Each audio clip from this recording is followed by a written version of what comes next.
Hi guys, welcome to my channel Squad D Vibes. So I'm back again with another video. As I did promise, I will be dropping a video of King Solomon and breaking that down, and this is me doing that. Before we get into it, I would like to do a prayer because the last time the recording took longer than what I expected, right? And afterwards I just felt really like drained energy wise, so I'd rather just do the prayer in the beginning. Our Father in heaven, hallowed be your name. Thy kingdom come on earth as it is in heaven. Give us this day our daily bread, as we forgive those who trespass against us. Lead us not to temptation, but deliver us from evil. For yours is the kingdom, the power, and the glory forever and ever. My Father, come before your throne, humbling myself and thanking you for this day, my Lord. I thank you that you use me as a vessel to share what you'd like to be known, my Father. As I'm about to break down this love journey of King Solomon, my Father, may it be your words that are coming out of my mouth. We give you all the honor and the highest adoration. We worship you and we thank you for love. In your name I pray, amen. So yeah, that's me praying to our Creator. And yeah, so basically I was led to do this video of King Solomon because, you know, there's this energy like there is this energy that is very, very I don't know how to put it, but there's this energy of just love around, you know. I'm not saying that, yeah, it hasn't, yeah, there's this energy of love. Let me just put it that way. There's this energy of love, and with that there's this I don't know if I can say it's a resurrection, if that's the right word, right? But it's a very ancient souls, you know, coming together, and it's the energy is very electricity, you know, very intense, you know, for the people or that are in that type of journey, right? So when I say there's this energy of love, it's people are being reconnected with their true love, or the people that they meant to be with their soulmates, with their divine other, whichever bracket, with their kingdom spouse, you know, whichever bracket that you put it in, good for you. But people are, the energy is really reuniting, this magnetic energy that is happening right now of souls reuniting, meaning that you and your other half are being. And why my Creator led me back to King Solomon, it's because that's where actually the rhythm, that's the last lifetime, that was where the rhythm of soulmates actually broke. So I just need to go back to explain that what really happened, because when you go to in the Bible, in the book of Kings, you know, Solomon was King David's son, right? He was the chosen son to be a king, as his successor. But there's more to him than just being a king, being King David's son, being a leader, being a teacher, being a civilization builder, because he was a master builder. In our days we call a person that is like in real estate, or like develops a place, and you know, that's the type of energy, you know, that's what he did.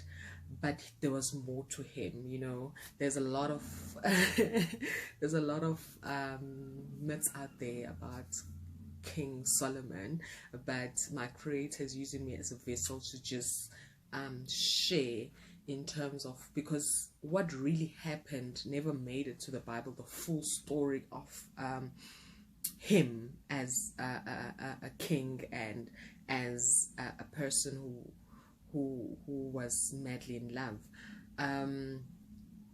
Some of it did make it in the Bible, like the Songs of Solomon, but it's never like you have to know what he's talking about to understand, okay, this is what was happening in his life. So I'm just going to break that down according to the download that I got from our Creator.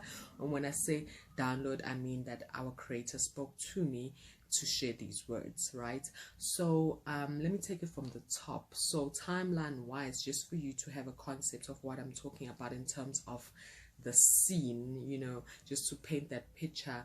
I'm speaking timeline wise, visually, like when, like there's this movie called Aladdin. That's a type of timeline, you know, visually, so you can just have your own understanding of the type of setup of how people used to dress then, you know. So this is a king in that timeline, and he was anointed, right? And he was wise because he asked for wisdom, he prayed for wisdom, that our Creator grant him that, you know, to lead his people and to build this kingdom or the civilization, because it was just more than a kingdom. He basically built a civilization. And in that, a lot of influence of everything that he did was very based on who he was as a leader, who he was as a king, right? Even when it comes to relationships, right? So King Solomon, there's a lot of myths that, you know, King Solomon had like 100 wives. Some say 1,000, some say 2,000. But when I spoke to our Creator, he said it was only 10, you know, and that's why I was like, yo, people can add some spice though. Yo, like from 10 to he had 10 wives. Like these are wives that he was actually married to, right? And it's not like a shocker. Even nowadays, you know, people have like, you know, multiple wives. That's why it goes back to that thing in my previous videos. Some things continue generational if no one wants to break a pattern. It's that type of situation where in that time, in that era or event, that's what took place, of like this is how people behaved, and another generation will pick that same habits, or, you know, and do the same thing. But honestly, God made us in dual, meaning that you are a feminine energy and a masculine energy, and you are yin and yang, and you're able to complement each other. When I say energy, I'm not saying like you are, when I say energy, I mean that, because we are energy. Whatever box you put yourself, that has nothing to do with me. I never judge, because I understand that we are energies. So our Creator, King Solomon, has 10 wives, and these wives are all in different nations, like all different nations. All 10 are from different nations. So it became like getting married to these different nations for trade purposes, for world purposes, for like a very like bottom line. Okay, fine, I'm getting married to this person because I'm getting married to this person because. So it's very like arranged type of marriages, that him as a king will meet with that kingdom, and then the father will sit with him, and then his daughter. That's a timeline. That's why I gave you that Aladdin, so you can understand that this is the timeline we're working with. So arranged marriages were not like something strange or anything like that. So they got together because of that, you know. And for him, he never experienced love. It was very like in a very lusty and like, okay, wife after wife. And he had what they call them, concubine. Okay, when I googled that word, it basically means side chicks. So in the ancient term, that's what they put it as, you know. But it basically meant that, I think that's why a lot of people say that he had so many wives. It's because he had 10 wives and a lot of side chicks. So that's why a lot of people, well, or it was categorized in the Bible as like Solomon was married to these thousands of women, and it's just 10 women. So, well, I did notice. Let me just go back to that. I did mention the 10 wives. Yeah, so basically it was more like on a political setting, and it was more on gaining that relationship with these different nations for trade and wealth, for him to become even more powerful, basically. So what happened was, so where everything takes turn is when Solomon prays to God, because now he can see that this kingdom is really growing. Hey, it's becoming big and the civilization is growing, because when he marries into these nations, there's his footprint there. He's building, he's doing this, that, right? So he asks God for wisdom, and God delivers. God delivers, and Solomon's kingdom is quite big. So in his mindset, he thought that there was like the only type of kingdom that was like, very, because you must understand, when you're seeking power, your ego comes as well, like I'm the. And then fast forward,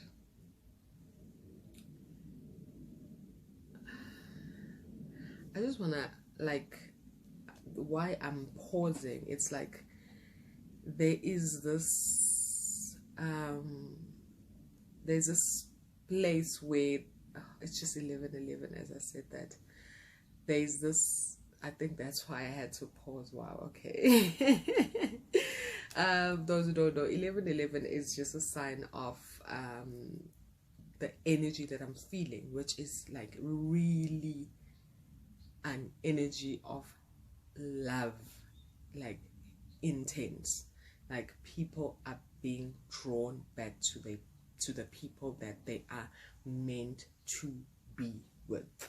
So I think that's why I had to take a pause. Okay, so let's hold on to on King Solomon. Have the foundation, have the structure, we have who he is. He's a king, he's married to 10 wives, he has a lot of side chicks, he has a kingdom, and he has like sub kingdoms as well that he's ruling. All is good. Yay. Pause there. Queen Sheba, famously known as Queen Sheba, but her name given by her father was Makeda, right? So Makeda's father was a king, right? So Makeda's father had an empire. When he passed, she became the ruler of the empire, right? So Makeda, who is known, I'm just going to call her Queen Sheba because that's the name that is used often, but it's honestly the same person. Let me give you a background of her. Father passes away, and then she's made the ruler of the empire. Same type of energy, teacher, leader, very warrior energy as well, very fierce type of energy she was. And she was the queen of I sometimes say Sebe, and then sometimes I say Saba, but it's S-A-B-A, so it just depends on how you pronounce it, right? So modern days, just to locate it, it would be your Ethiopia and your Yemen. But when I say Ethiopia, I'm not talking about Ethiopia as in like that small area in Africa called Ethiopia. When I say Ethiopia, I'm speaking about, it's bigger. Well, I did write it here. The areas that she covered was Ethiopia, so that's your Somalia, Uganda, your Sudan. That was all her territory, or like the empire that they ruled at that time. And why it was called Ethiopia, it's because the Greek gave it that name, that the land of the dark. That's what Ethiopia means, the land of the dark, the ones that are dark skinned, right? And then Yemen in modern day, you can find it in the Middle East, but you only find that portion, just like Ethiopia. You find just it was bigger than just that small portion that she was the queen of, right? So why I say the Middle East is known as something that's separate from Africa, and it's not. The Middle East is part of Africa. It is the same, I think.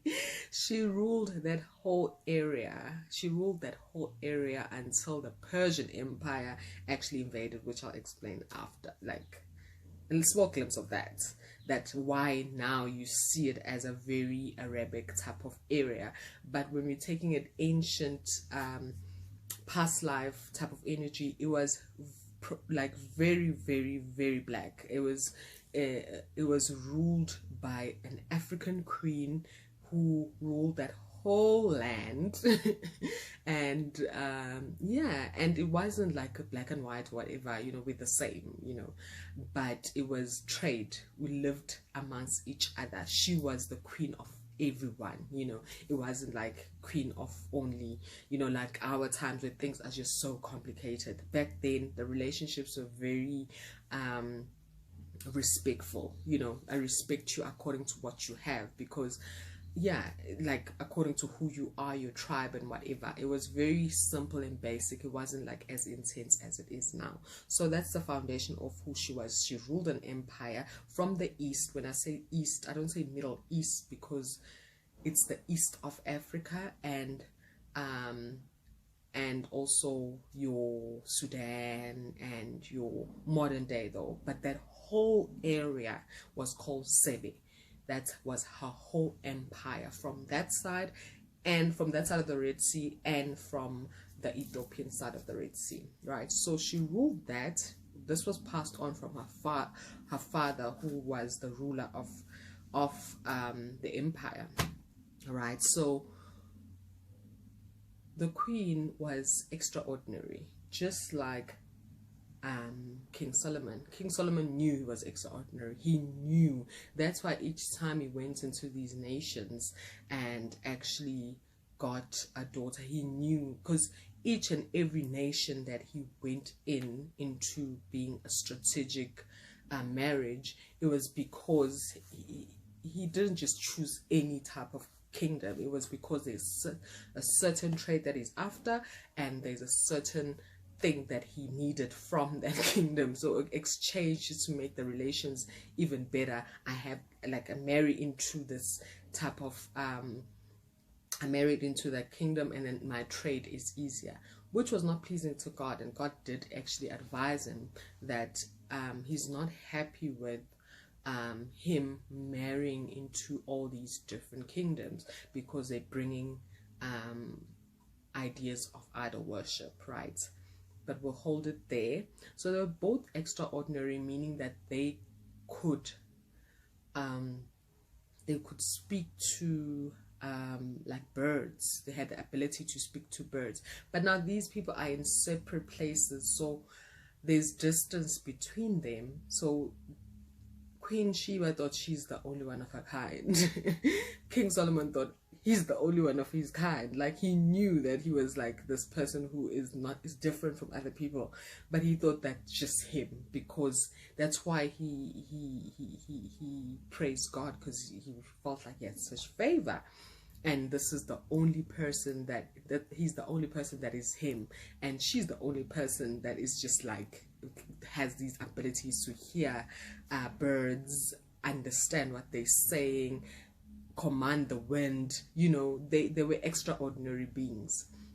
And so fast forward, there was this bird which is called a hoodoo bird, right? Could like inform King Solomon. Same thing with Queen Sheba. They were very mirror energy, but they didn't know each other at all. So the bird comes and tells King Solomon that there's this kingdom that's ruled by this woman, and it's not even a kingdom, it's an empire. She's ruling, and this, that, right? So he's shocked and surprised, because he in all of the things that he's been doing in terms of building this kingdom and building the civilization, he never ever knew that there was a civilization or a kingdom that is bigger. So in his head, he was like, it's impossible. But he was curious to actually find out. Now, okay, I need to know, I need to get more information. Same bird goes and tells the queen that, hey, there's this civilization, there's this king, he has wisdom, he's like this, is like this, is like this, like explaining the things that for her she's never heard of when it comes to a person, like who she's intrigued by the type of king, because she's used to kings, but the things that she usually hears are like the same type of energy. So hearing that this person is such a good leader, the connection to God, wisdom, the love for his people, and he's building a great civilization, and all of that was very, like, she made her very curious. So like, okay, so who is this person? You know, why haven't I ever heard of him? Right? Because it wasn't the right time. That was a divine time where God wanted them to actually know each other. Let me just pause a bit. Sorry about that. So fast forward. Now curiosity starts. Obviously, he doesn't want to just go to this kingdom. He sends his servants to go and see like what's going on in this kingdom. So the servants come, they see the kingdom, they go, they give feedback. Queen Sheba does the same thing. See that mirror thing. She sends her servants to go and see. They go and see what's happening and then give her feedback. So they're both so amazed, but at the same time they have this not knowing how to handle this information. So King Solomon decides that no, he wants to write a letter to invite Queen Sheba to actually come to the kingdom, so she can because this is after the servants actually tells him that, wow, her throne, because that time when it comes to a queen or a king, they had like a seat like that where they sit, right? So the one that she had was quite out of this world. You know, it was something that they had never seen before. So that was like the highlights of the whole thing, like to actually tell him that this queen has this throne that is just unbelievable. So he actually wanted to see this throne, so he decided that the best way but he was doing the same thing, like he goes into everything the same, very strategic, very like, okay, there's an agenda. Basically there's an agenda. He is a man of God, yes, but at the same time, because of this wanting this power, it took over. That's why God kept on saying to him, you know, but he still went in the same type of energy of, okay, now I need to get this queen to come and visit me, so I can get to know her, right? And he sends an invite, and she agrees. She goes and visits him for a month, right? In that visit, when she arrives, he is surprised of her beauty. So he is like starstruck or like mesmerized. I don't know which word to put it, but that's the download that I got, that he was like so shocked at how beautiful she was, and just how she was, just like he felt something he never felt before. So he felt like emotions that he never felt before. So that for him made him like feel very powerless, like he felt like she was dominating him, and that made him very scared, because he didn't understand why was he feeling that way. And usually when he is around people, especially the female energy, he was a person who's just dominates the room or dominates whatever is happening around him. But now there's this queen, and he just could not handle her strength, and like how not handle it as in like it challenged him, but he didn't understand like why he was feeling that way.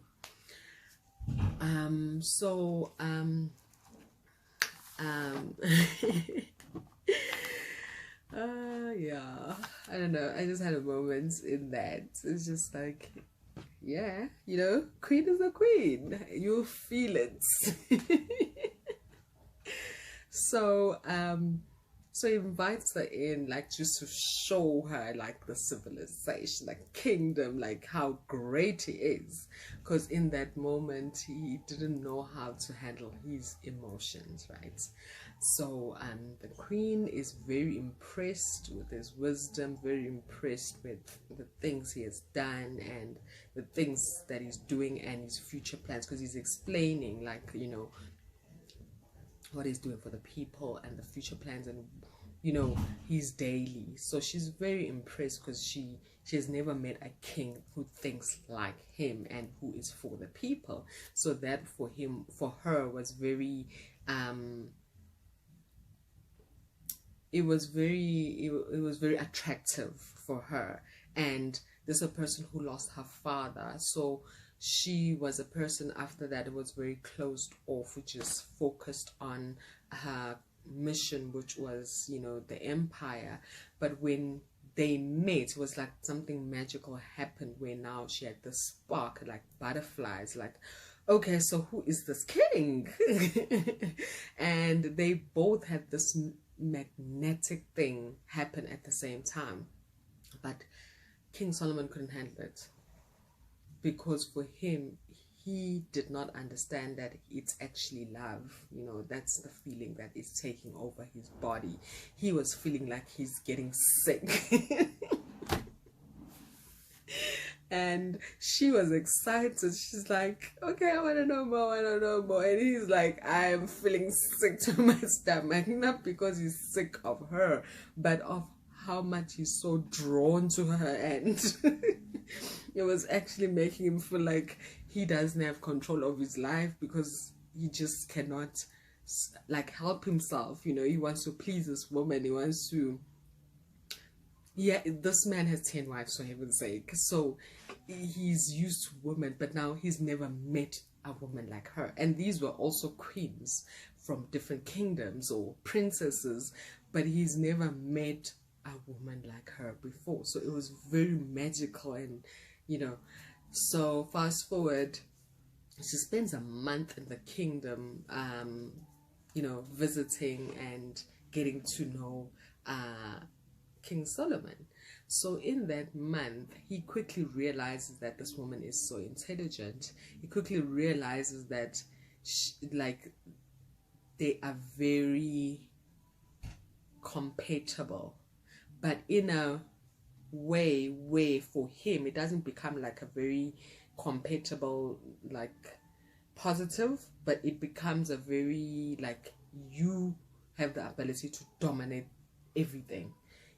He had fear, so he decides that the best way is how he does for every single relationship he's in, is to merge. Because now you must understand, Queen Sheba was the person in charge of the entire empire. So there couldn't be like a negotiation with the father. Father had passed away. Oh, sorry, it was her and her council, meaning that just men, older men who helped her in terms of making decisions, who were like people that were allocated in the different tribes. But she was the one who was authority in terms of the decisions that are made in the land. So it was very tricky for him, because he's like, this woman has so much power, you know.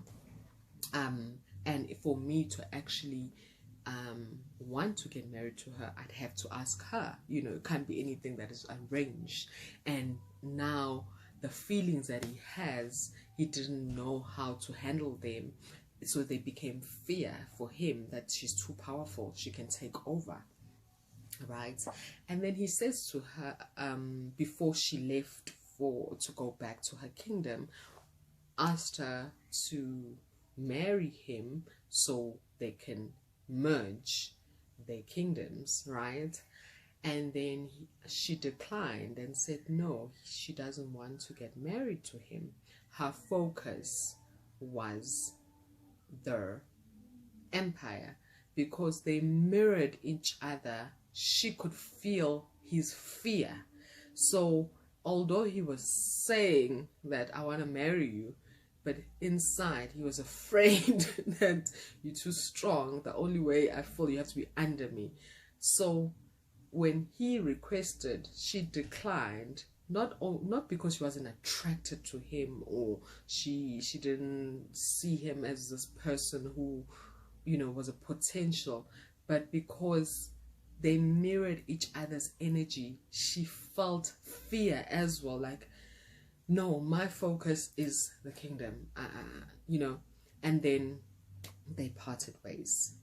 So they built a relationship on trade. So the relationship was just trade, because she was blessed with a lot of minerals like gold, copper, this, that. So she sent a lot of stuff. Even when she came, she brought a lot of things, but the relationship was really strong, getting stronger in terms of trade. So they became like friends and business partners in a way. So that was the relationship.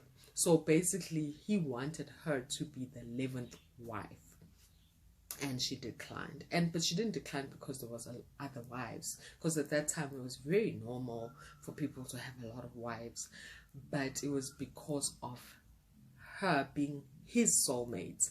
So when you are engaging with a soulmate, it's a different type of energy, because you mirror each other's energy. Whatever you say, they feel what you feel.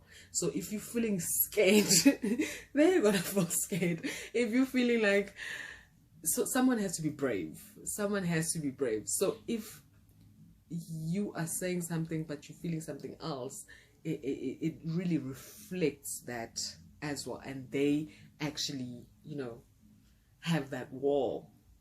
So it was that type of relationship where Solomon actually had an encounter with his soulmate, and he didn't know how to handle it. He didn't know how to handle it. They part ways. She goes back to her empire. He carried on. He stays in his kingdom, but his life was never the same. Thought of her every day, wanted to know like what is happening in this woman's life, what's happening in her life, like wanted to be part of wanted her to be part of his life, but felt rejected by her. He felt, the more he felt rejected, the more she moved away, because they connected. So whatever he is feeling was a reflection on her, and then she felt, you know, but she was also thinking of him, also wanting to know more about, very curious, you know. So fast forward, I did make notice here of what happened, but what the main thing that happened to King Solomon was his wife, one of his wives, right, was seeing that he is so invested in, just because of how much he sends the servants with gifts to the queen's land, like all the time. The servants are sent there with gifts all the time. The servants are sent there with gifts. So she knew that he was behaving different after the visit. He became a totally different person. So she had power over him because she was an idol worshiper. So that's what she introduced him to, that this is what we do. That's why God warned him that stop getting married to these nations, because you are actually following what they do and you are forgetting to serve me as your God, right? So one of the things that King Solomon wanted was her throne. You know, he wanted that throne because the servant told him that she has this throne, it's gold, it's beautiful. So they plotted to actually steal the throne. So King Solomon was an extraordinary being, meaning that he could command wind. So they used carpets that the whole Aladdin carpet thing is not a myth. It's not something it's something that was real, that actually happened. Like, so he commanded the carpet to actually fly, and he went, and not him as in the king himself, but the servant went. They got the carpet, they got the throne, they came back with it. And when she found out that, okay, this is what happened, my throne is gone, she already knew, because she knew that Solomon was so amazed with the throne, but she never knew that he could take it that far. But he was bitter because of the rejection, because she didn't want to get married. So she stopped trade because of that. The relationship of trade, like basically their friendship was like, okay, now it's over. Now it's over. So the friendship stopped from there in terms of trading, the kingdoms trading with each other. And for him, because he was such a warrior, and the time, you know, war was just like, okay, tribes against each other would happen at any time. So he thought, because Queen Sheba had a strong army, right? He thought that she was going to send her army to actually come and fight and take the throne and what. So he was ready for war, and she didn't. The army, like the commander-in-chief of the army, when he found out that the throne was stolen, and she actually knows that it's King Solomon's kingdom, wanted to go there, but he couldn't do anything without the permission of the queen. That's how much power. Every single place in the kingdom, they couldn't do anything without her actually saying, okay, I approve of this, I approve of that. So they knew that as much as they, you know, the warrior in them wants to go and fight for her and get this throne, they have to hear what she has to say. And then she said, no, don't go and fight. I don't want to fight. It's fine. And it was very surprising for them, because for her, she was heartbroken.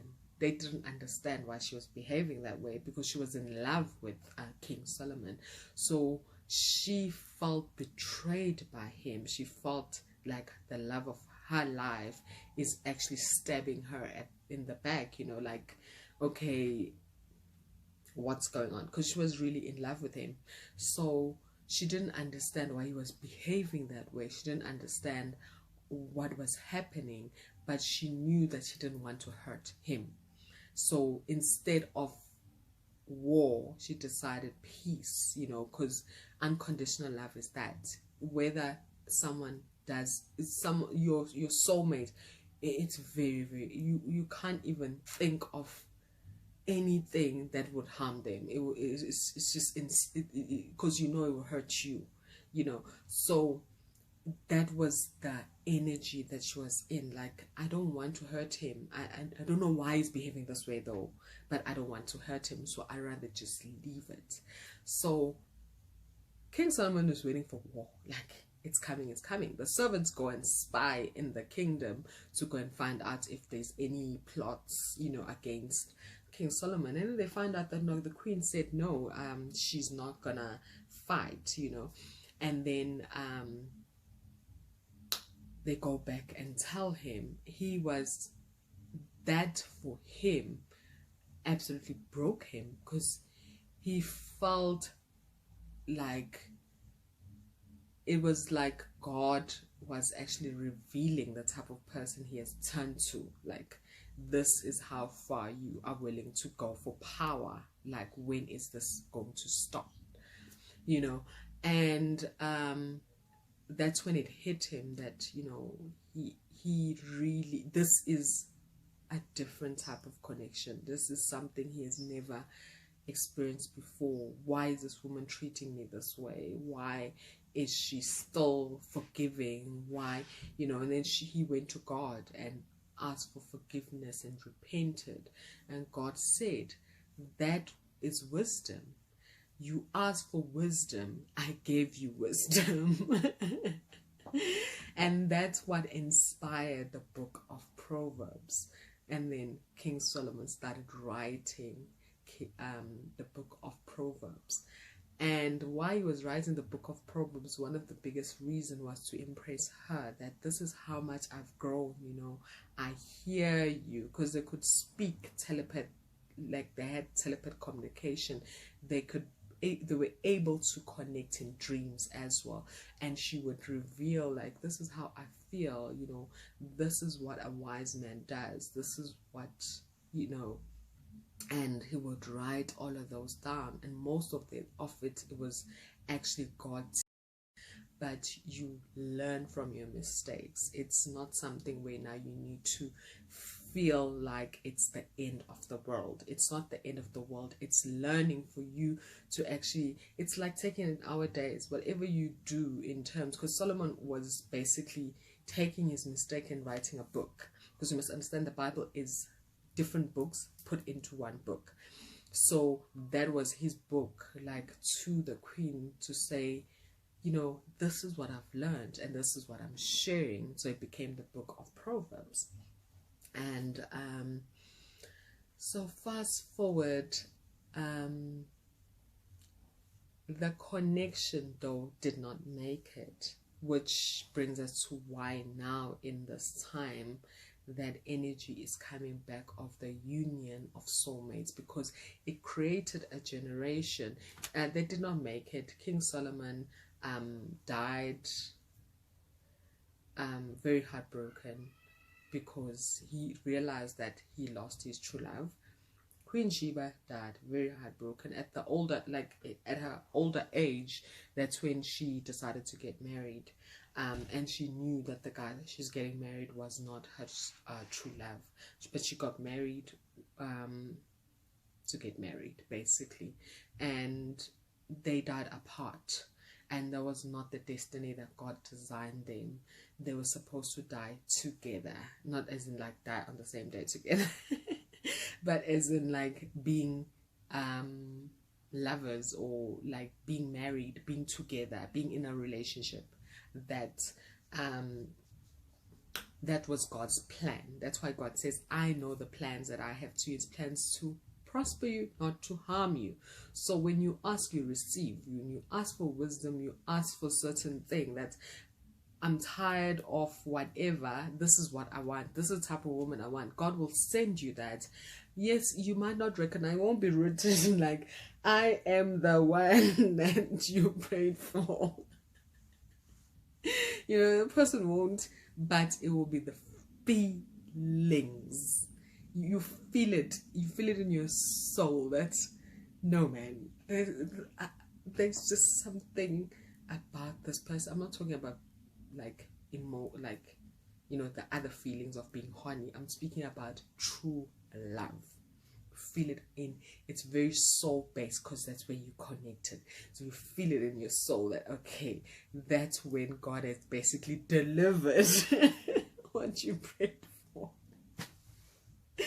And but it's because we have free will, it's up to the two individuals that are meant to actually make. So because King Solomon and Queen Sheba were the leaders of their time, meaning that their archetype was very dominating. So they were the leaders in terms of the masculine energy. So whatever he does, it's a very ripple effect. Feminine energy, whatever she does, it's a very ripple effect. So it ended up creating a generation of people who were marrying people that they were not meant to be with. It was very soulmates.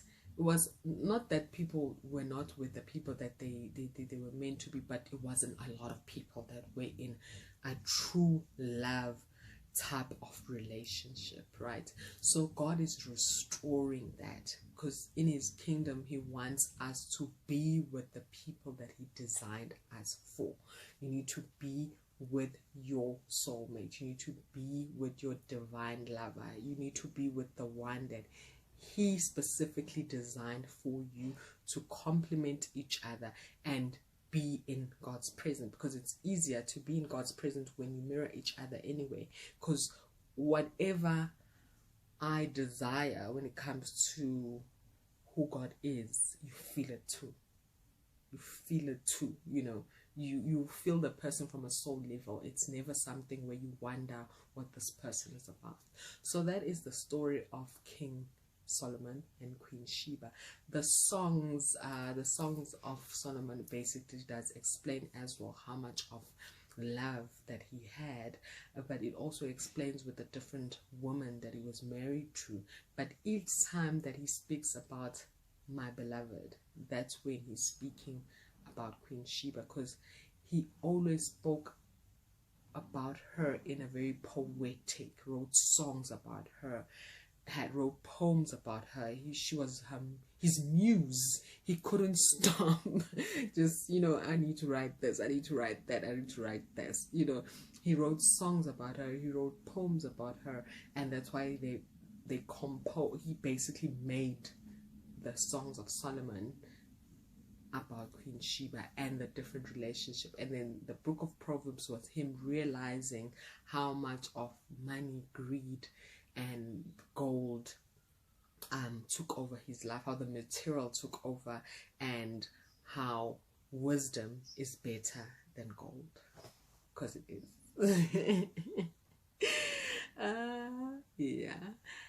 Yeah, so let me just wrap it up. I don't know if there's anything else, but what I wrote here is God is,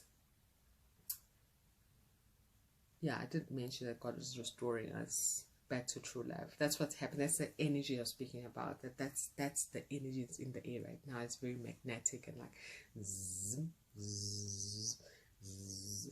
So people will be reuniting in love, like true love. It will be something where you're doubting, is she the one? You know, where you like, am I? That is that person. It's in the air. When it comes to soulmates, everyone, there's someone that is made for you. Everyone has their other. It's just a matter of finding that person, not searching. You're not searching for your soulmate. You find your soulmate because God brings them to you. God brings your soulmate to you. You don't have to search for them. That's why when you actually find them, you are in a state of unbelief. Like, am I dreaming? Is this true? Is this real? Am I, you know, because it's like you feel like it's unbelievable because you get used to the same type of energy. And then when you get someone in the same energy and frequency as you, and whatever you need, they tick all those boxes, not because you had boxes, but there's this desire that you had for a type of woman or a type of man, and that person actually is fulfilling that. That's because that person is your soulmate. It's as simple as that. Kingdom people are reuniting, and they're reuniting in love and in truth. You know, in order for God to restore his kingdom, the true love needs to exist, because God is love. You know, God is love. So what else did I write here? Yeah, so basically the main thing is that God is breaking generational patterns of, you know, all what is happening right now. You end up with a person that's not meant for you, karmic relationship, blah blah blah blah blah, you know, where it just you are with the person that you're supposed to be with in this lifetime, the next lifetime, the next lifetime, the next lifetime, eternity type of energy. So that's what happened the last lifetime, where true love didn't make it, you know, it really didn't make it. And in this generation it became like this. Yeah. It was just like a roller coaster. And yeah, so yeah, it's let me just wrap it up then. So yeah, love and light on my side. Do stay blessed.